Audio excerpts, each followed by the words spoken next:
How's it going? Let's see if we can dig in to this Bible study this morning, see what we can get. Let's go to Romans chapter 3, verses 9 through 20. That is Romans chapter 3, verses 9 through 20. And let's dig in. What then? Obviously, something happened previously in the other verses. What then? Are we, maybe we on this side? Are we on this side better than they that are on the other side? So we're talking about two different sides, two different maybe groups of people, maybe two different opinions. So are we on this side better than they that are on that side? Not at all, right? For or because we on this side have previously in the past, not now, but we on this side previously in the past have charged or accused both Jews and Greeks that they on the other side are under, right? Are under the law, meaning that you are the shepherd of the law because of an accusation. And how you view your life, what you're shepherded by, matters. You're either going to be shepherded by or you're going to be under the law. And the law, there's no feelings in the law. I'll give you one example. There was one time where I got a van, and my van was broken into, meaning that somebody transgressed the van, violated the van. So what I did is I put an alarm on the van. Now, what was the purpose of me putting the alarm on the van? I didn't put the alarm on the van for innocent people, because innocent people don't go breaking in, or I'll say, innocent people don't go breaking in vehicles. So they will never encounter the alarm. They may never even hear the alarm. Why?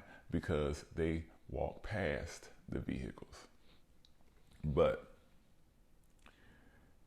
the law, so the alarm, when the alarm goes off, now what that does, it brings a conviction.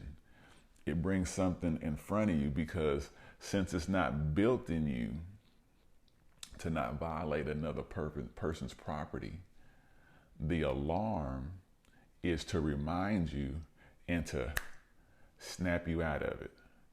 Now you feel convicted, because before you was in a trance, maybe you was doing an act based upon feeling. Now the alarm goes off. The alarm represents the conviction of God within you that should be going off.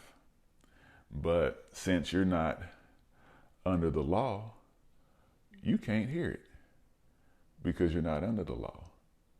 You don't hear any law. So it doesn't bother that person.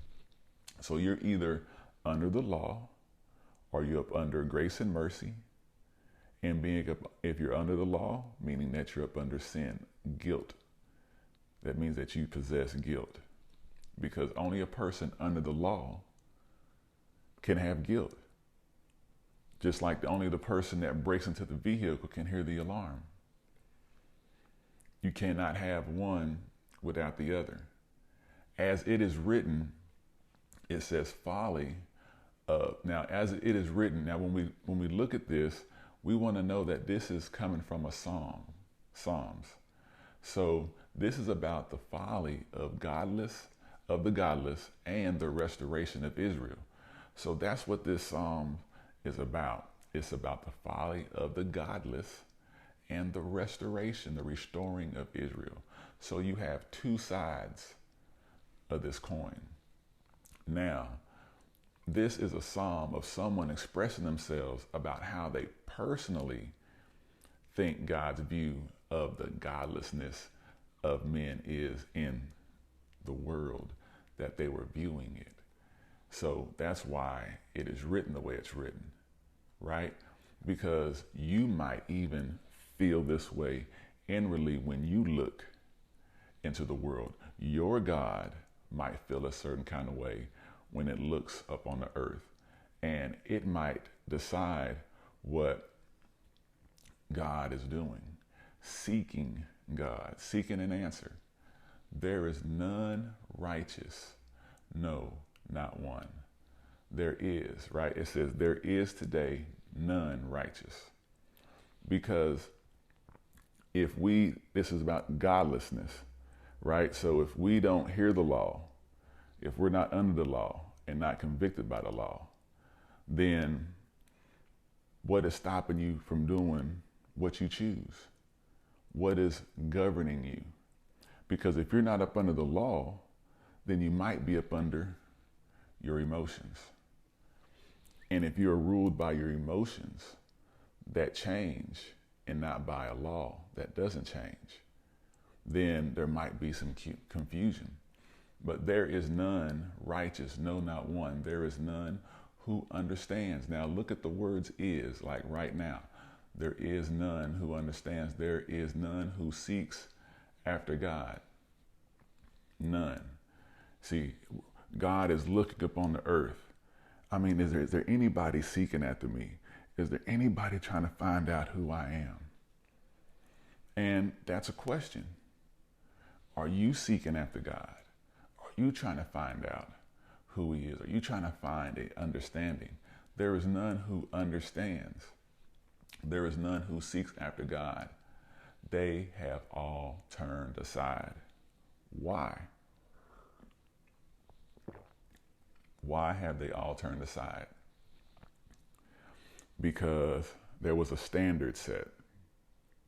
And because of that standard being set, they felt guilty. Well, how do you remove guilt? Well, get yourself from up under the law. Now you're based everything off emotions. So you leave fact and truth for emotions. It says, there is none who understand. There is none who seeks after God. They have all turned aside. They have altogether become unprofitable.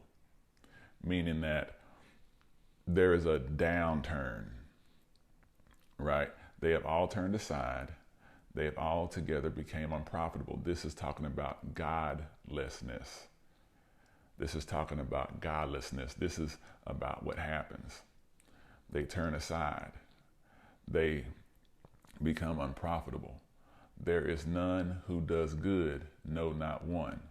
So this is talking about there's not one. So when we're going to these next verses, we're talking about the characteristics of the not one, right?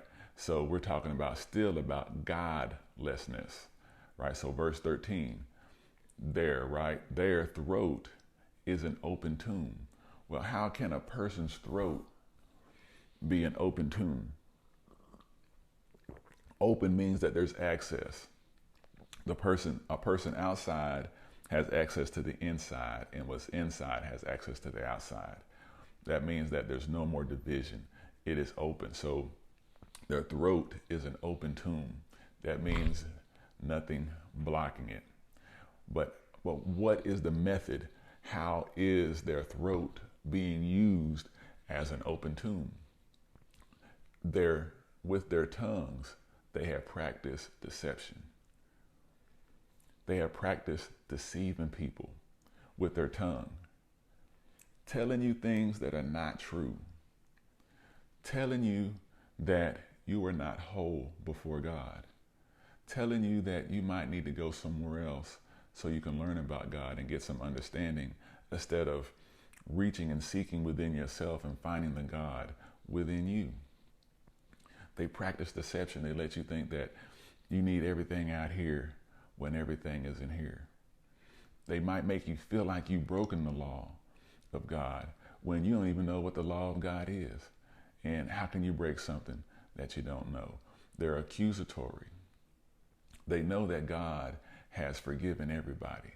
They know that God has blotted out sin, but they're still telling you that, hey, you got sin. They still want to identify the sin that your God has already covered up. They're trying to reveal it again, make it noticeable to you so that you can feel less than and powerless, so you can become a slave again to whatever organization that they have, so you won't be dependent on the God within you.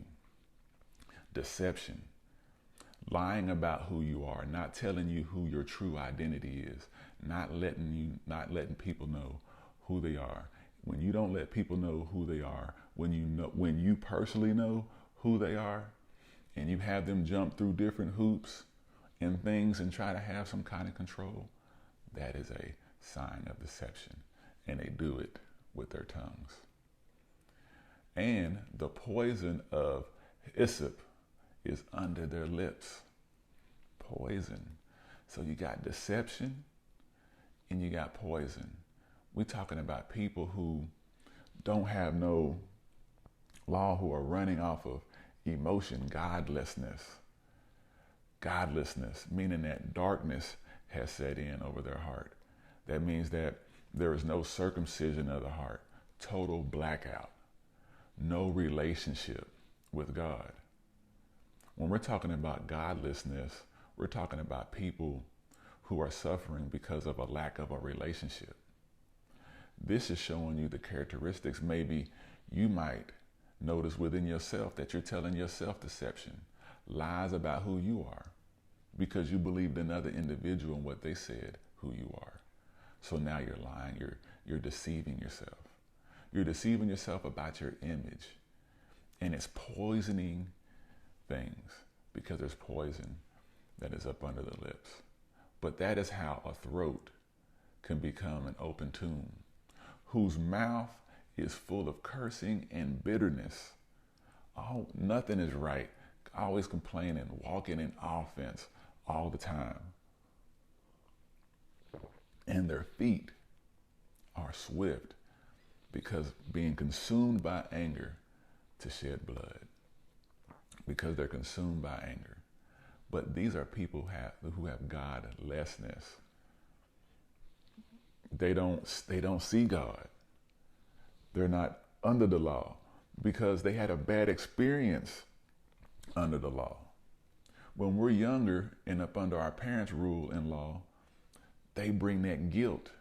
Well, how was that guilt brought to you? See, with the alarm, I'm not involved. I put an alarm there. There's no harm that came to that individual. But hopefully that was enough shock that maybe that individual woke up to where it might make him nervous to probably break into another car, because there might be an alarm, just like there was one on my van. There might be a remembrance in his mind. So, but that's for the person that is committing the act. But if you haven't committed a crime against humanity, and that's what the laws are about, was committing crimes against humanity, then there's nothing to feel guilty about. But because of the law and because of the misunderstandings of the law, see, the law was never created. I didn't put an alarm on my van for salvation. I put it on there to protect the vehicle, so the vehicle wouldn't get violated. So the vehicle can cry out because it doesn't have a voice. So I put an alarm on it so it can speak, so that the other person can get convicted and leave and not commit the crime. But there has to be a tampering. There has to be a force. The van has to be hit, moved, or something vibrated so that it can trigger the alarm. And that's how I think that we feel that we're getting triggered. And destruction and misery are in their ways. We seek God for the way, for ways to live. But a godlessness person, destruction and misery are in their ways instead of grace and mercy. Destruction and misery instead of grace and mercy. we have to show grace and mercy. Why, though, are they like that? What makes them that way? And the way of peace they have not known. The way. Remember, we're seeking God for the way. So they have not experienced true peace, or peace, period, because peace is peace. And if you don't have it, you don't have it. The way of peace, grace and mercy. They have not known it. They have not experienced it. So if a person has not experienced grace and mercy, and this person is in front of you, so that means they have not known or seen God. This is your opportunity. This is where sometimes we don't step up to the plate, because this is the time where salvation can happen, because now you're in front of a person who has not even known peace, hasn't seen peace, doesn't know nothing about grace and mercy. And you finish display it in front of them and show them how God views them, show them the way of having grace and mercy, and give them that experience so that God can work internally within inside of them. There is no fear of God before them. In front of them, there is no fear, because they're ran by emotion, not by law. Now, we know that whatever the law says, the law speaks. Whatever the law says, right? Now, we know. I don't know why sometimes we act like we don't know. But we do know whatever the law says, it says to those who are under the law. When a cop pulls you over, because he's the law, and whatever he says, he's saying to you because you are under that law. Whatever the law says, right, it says to those who are under the law. There are different types of electricians, right? Each electrician is convicted differently. Each person has a law or a standard that they go under. But whatever the law, whatever that person's law is, whatever their standard is, it says, no, right? Whatever the law says, it says to those who are under the law. So if you are talking to somebody and you feel a conviction, you are the one under the law. The police officer or God is talking to you. He is not talking to the other individual. The other individual did not get pointed to. They didn't feel the conviction. It says to those who are under the law that every mouth may be stopped and that all the world may become guilty before God. The reason why these humanity laws are set is that God has designed us in such a way that when we violate something, there is something that we feel within so that we can feel guilty. So that the guilt is to let us know that, just like that the person breaking in the car is to make him feel guilty. It's designed for a purpose. The law is designed to bring guilt. It's not designed to bring salvation. I didn't put the alarm on the car to bring salvation to the criminal. I put the alarm on the car to protect the car so that the criminal wouldn't violate the car or go no further than what he's already have gotten. So we have the wrong idea of what the law is. It's just that we have been accused of breaking maybe man's image and breaking that law of maybe the household. Maybe there's some things in the household that you didn't do, or there were some things within the household or around the people that you didn't do, and they made you feel guilty. We all been in households where we fall up under guilt because we put people under the law. You put them up under the law. They didn't ask to be there. You're putting them there. And now you're making them feel guilty before their God. But not knowing what we're doing, we do this unknowingly, not knowing that we're causing our own destruction because we're bringing guilt upon children. Children that it says, he that knew no sin, children don't know nothing about sin. But because of the accusations and because of the standards that we have in life and because of our fears and the standards that we created with fear, we instill them in our children. And now our children are bound up under this guilt.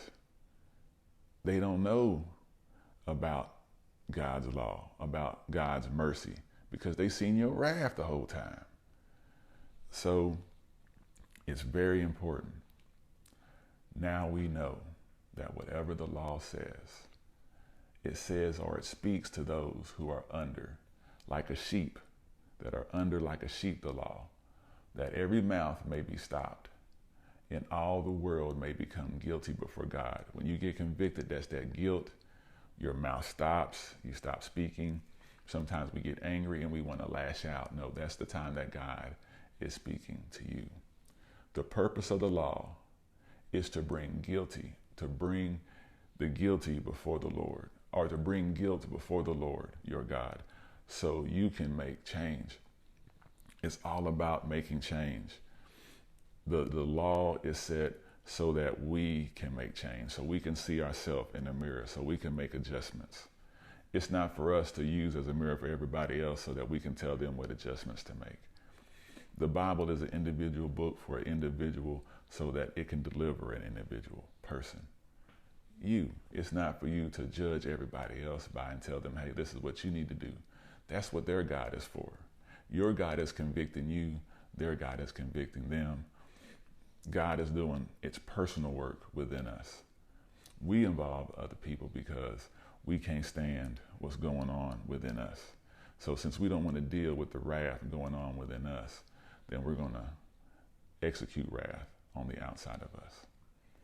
So therefore, by the deeds or the purpose of the law, no flesh will be justified. I'm not trying to justify the criminal that's breaking in my vehicle. I'm not wanting him to break in my vehicle. So therefore, by the deeds or the purpose of the law, no flesh will be justified in his sight. Because you're putting yourself under the law, you got to put yourself up under grace and mercy, because that's what God did. You got to do what God did. For by the law is the knowledge of sin. So again, when we put these standards, right, of the house, and we bring guilt upon our children, when we're spanking them and beating them, and they don't understand what's going on, you instilling guilt in that child. And the disasters that we are seeing is the children expressing their anger of the guilt that you instilled in them, that the world has let them know that exist. God is angry. He does not like ungodliness anywhere. And I think that the Spirit of God is expressing himself within people because people are not paying attention to the convictions inside. People are not paying attention to the God within them speaking to them because we're all listening to the noise on the outside. Because remember, this psalmist was talking about the godlessness and the salvation, the restoration of Israel. So let's read Psalms 53, verse 6 as we close. Oh, that the salvation of Israel would come out of Zion. When God brings back the captivity or the imprisonment or the not being justified of his people, let Jacob, which is before transformation, rejoice before transformation, and Israel after transformation, be glad. So that continuously, whether it's in the light or in darkness, you can rejoice in the Lord, your God within. But just remember, if you meet somebody whose throat is an open tomb, it's time for you to show grace and mercy so they can see God.